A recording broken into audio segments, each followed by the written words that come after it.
আপনি কি কখনো ভেবে দেখেছেন প্যারাট্রুপারদের প্যারাশুট কেন এত দ্রুত নিচের দিকে নামে?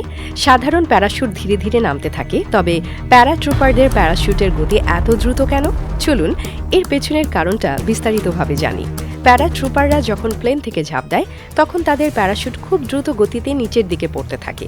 এর একটি গুরুত্বপূর্ণ কারণ হলো তাদের মিশনের ধরন। প্যারাট্রুপারদের কাজ সাধারণত সামরিক অপারেশনের অংশ, যেখানে সময় একটি বড় ফ্যাক্টর। যদি তাদের প্যারাশুট সাধারণ প্যারাশুটের মতো ধীরে ধীরে নেমে আসে তাহলে শত্রুদের জন্য তারা সহজ লক্ষ্য হয়ে যেতে পারে।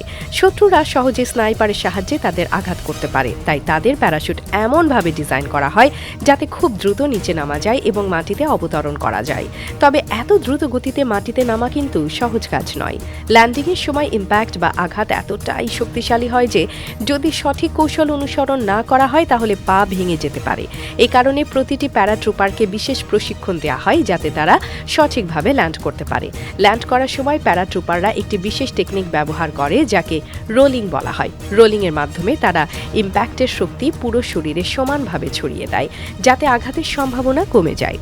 তবে যদি কোনো প্যারাট্রুপার সঠিকভাবে এই টেকনিক অনুসরণ করতে না পারে তাহলে গুরুতর আঘাত পেতে পারে, এমনকি অনেক ক্ষেত্রে এটি প্রাণঘাতী হতে পারে। তাই প্যারাট্রুপারদের প্রশিক্ষণে ল্যান্ডিং টেকনিক শেখানো অত্যন্ত গুরুত্বপূর্ণ একটি অংশ। প্যারাট্রুপারদের কাজ অত্যন্ত ঝুঁকিপূর্ণ এবং সাহসিকতার দাবি করে। তাদের শুধু আকাশ থেকে ঝাঁপ দিতে হয় না, বরং তাদের মাটিতে নিরাপদে নামার জন্য প্রস্তুত থাকতে হয়। এ ধরনের কাজ তাদের শারীরিক এবং মানসিক শক্তির পরীক্ষা নেয়। প্যারাট্রুপারদের এই দক্ষতা এবং সাহসিকতা আমাদের দেখায় কিভাবে সঠিক প্রস্তুতি এবং প্রযুক্তি বিপজ্জনক পরিস্থিতিকেও সামলাতে সাহায্য করে।